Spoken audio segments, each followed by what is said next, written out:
Hi everyone, thanks so much for watching today's Drawing for Adults video brought to you by the Ann Arbor District Library and the Ann Arbor Art Center. So we are wrapping up our final week of the Inktober edition. We have been giving you videos for the past few weeks of October with different drawing prompts with a theme for each week for Inktober, which is a monthly drawing challenge with using ink.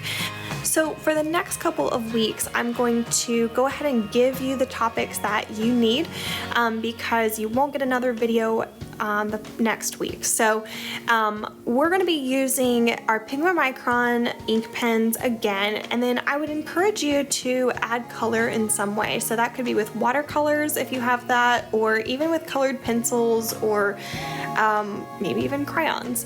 So if you haven't combined watercolor and ink before, I'm just gonna do a quick little digital demo. So there you could see the full version, but here's how I got started. So notice I'm putting the watercolor down on this one first. You don't actually have to do that if you're using the Pigment Micron pens because they are waterproof.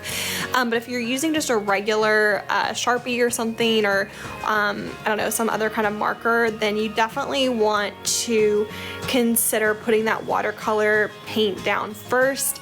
Regardless, you want to let that watercolor paint dry fully before adding ink. Otherwise, you will ruin your Pigment Micron ink pens. You don't want that to happen because they're really nice, and probably other pens as well might get ruined too. So here you can hopefully get a good idea at least of what that effect looks like of adding ink plus watercolor. But again, you can do this by adding color with colored pencils or any other medium of your choice.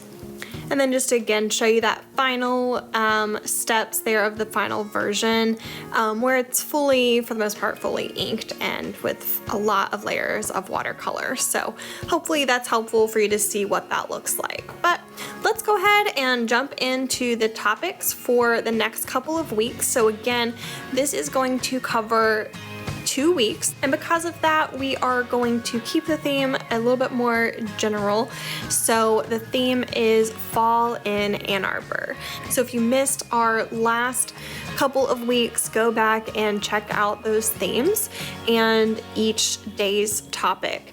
And for, again, this is covering 2 weeks, so we have a lot of topics here: football, cider and donuts, pumpkins, ghosts, candy apples, farmer's market. And again, as a reminder, you don't have to color in every single one of these, or if you want to go back to some of the inking techniques that I brought up in the first couple of videos and applied those here, feel free to do so. Alright, so don't forget once again to, once you've completed your drawing in ink, to share it with us if you're on social media. We would love to see and share what you create. So as a reminder, you can tag AADLgram and use the hashtag AADLgram.